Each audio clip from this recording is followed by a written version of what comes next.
in consultation with members of the Sudanese community in Leeds, in consultation with other people that I spoke to. And this is really not a project that is complete, but it's something in embryo. And really what I want to do is to try and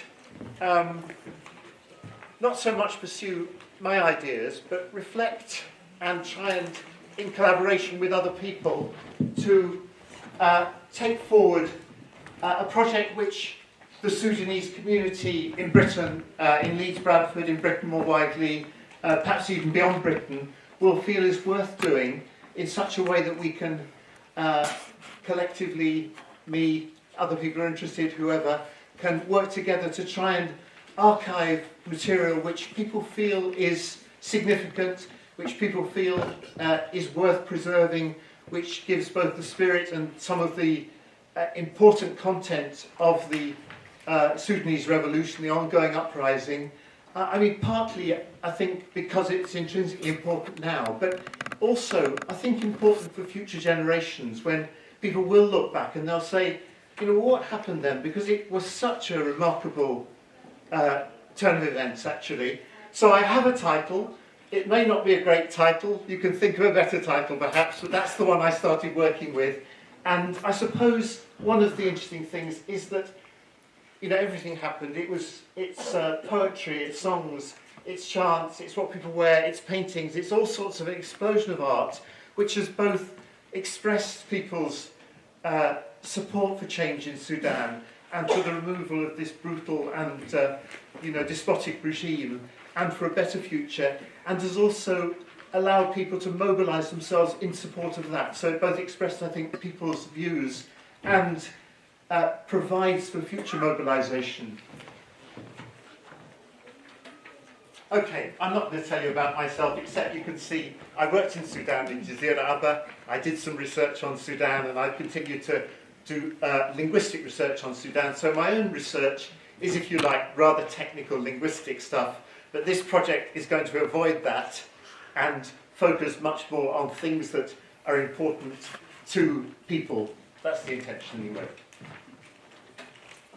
Okay, I've done, when I say relevant work, these are a few things I've done. I've collected some material, and this really started because, you know, around February, I suppose, I suddenly became aware that there were lots of things on YouTube that reflected what was going on in Sudan, and it became apparent that this wasn't something that the regime was simply going to crush. And, I thought, when I first started listening to these things, I thought some of these songs, some of these poems, chants even, are absolutely remarkable, and they deserve to be recorded because of actually their intrinsic worth, apart from anything else. Okay, there are also, I don't know if people know about these things, I'll ask you, it's a comment, but there's something called Archive Author de Soudania, which looks as though it's done by a French academic outfit in Khartoum. So it seems to be based in Khartoum. I don't know anything about it. They say we're building up an archive of the Sudanese revolution. Have a look at it. I couldn't see very much on it, but I haven't checked very recently. I mean, maybe they are. Perhaps they're building it up slowly, or it's all going to appear at one time, but potentially also very interesting. There are other sort of sites you can look at. There's something called 500 Words magazine, which I think is a Sudanese site. Some of it's in Arabic, some of it's in English. Things I didn't know about, like the art project we were told about this morning. And I think there are lots of other things out there that I don't know about, but you may well know about, and I'd be very interested to hear. So, I'm going to try and shut up in a minute, but let me get to the end of the slides. And I'll just tell you very briefly what I was thinking of so far. That, as people may know, there are two funding bodies in Britain for academic projects, arts academic projects. Main ones are the two main bodies, the British Academy and the Arts and Humanities Research Council. So the idea I had was, why not put in, eventually, for a significant sized grant from one of these bodies, which would incorporate perhaps a number of academics, but also a number of people who aren't necessarily academics, but have skills and interests and time and energy, who would want to be involved in this kind of project. I've listed a few current collaborators, people I've spoken to, and again, I think probably the crucial thing at the bottom is etc. That you know, I can go through and say, well, look, Sudanese community in Leeds, there's Waging Peace, Peter Verney, Francis Bernstein, who's a celebrated choir leader in Leeds and very interested in perhaps working with some Sudanese musicians to do something. Again, SSS UK, of course. British-based academics, I've listed a couple, but again, there may well be other people who would be interested, and I'm very, very keen to hear from you. And any other individuals or groups who are interested. So that's an open-ended list, and it's an invitation as well. So, to run through a few other current ideas, and again, these are really all up for discussion, and it may well be that other people come up with much better ideas, and you know, we can take those forward. So I'm not saying this is an agenda I've got, I'm more saying this is for discussion and for future development. But I think there should be a conference on, I mean, I suggested calling it Sudan's Astonishing Democratic Revolution, because I think it is an astonishing revolution, as a number of people have said.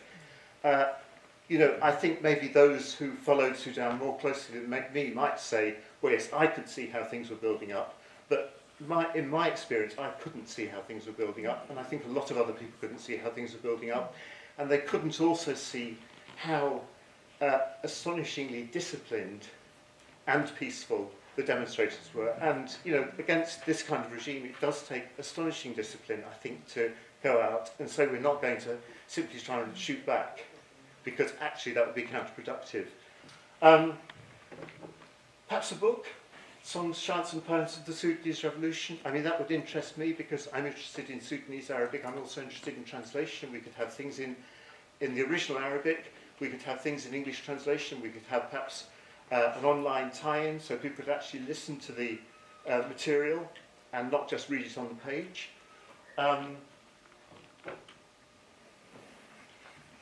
Also a website I think would be important, and again this mysterious French website in Khartoum, if we can make contact with them, that may well be another way of tying that into, as perhaps one of a number of series of websites. Again, I've got backing at the University of Leeds. We have something called the Iqbal Centre, which is also known as the Centre for Islamic Reform, which colleagues of mine in Islamic Studies have set up, and is very interested in looking at you know, ways of being Muslim and ways of being Islamic which are not fundamentalist, if you like, and therefore has a vested interest in the kind of revolution and the kind of discourse which is taking place in Sudan. And Leeds also has a Centre for African Studies, so again that I hope would co-sponsor the project. So that gives a few ideas. One more idea, and this is that there is already a project between Leeds and Liverpool, and somebody this morning, one of the speakers, was talking about links with other Arab groups. There's already a Yemen project which is called Yemeni Conflict, Popular Literary Heritage as Expression of Conflict and Tool for Conflict Resolution. And this links academics in Leeds and Liverpool, but also members of the Yemeni community Liverpool, including a number of senior medical and other people, senior people in medicine and in other areas, people who have real standing both in the community, the Yemeni community, and in the country more widely. And again, this is something where I agreed, for various reasons, to take over the financial management of this project. So I hope that we can also, perhaps, there could also be possibilities of links to this project, perhaps the two projects mutually benefiting one another because they're both interested in the use of popular forms of art for political purposes and also for purposes of conflict resolution, for you know, developing peaceful ways forward out of very bloody situations. Okay, so actually that's all I had to say, and as I said at the beginning, my real interest is to get responses from people. I was able to hand out, I think, all the copies of that, so that means some of you will have got it. I hope most of the people, or all the people who really wanted a copy of that have got it. If you want to contact me, you can just email me. I've also got a number of business cards. So if anybody wants to take a card instead of writing that down, you're also welcome to do that. But I think at this point, for whatever time we've got left, I'd just like to throw things open and, you know, get people's ideas. As I say, I'm very happy, even if you were to say, look, that's quite good, but I've got a much better idea, I'm very happy to hear those and to sort of be part of a wider discussion, because, as I say, that what I really think is important about this is not that it does what interests me, but that actually it does something which is, of course, academically worthwhile because it's embedded in an academic framework, but that it's something which reflects what the Sudanese community in Britain and perhaps more widely in Sudan itself feels is worth doing. So thank you very much.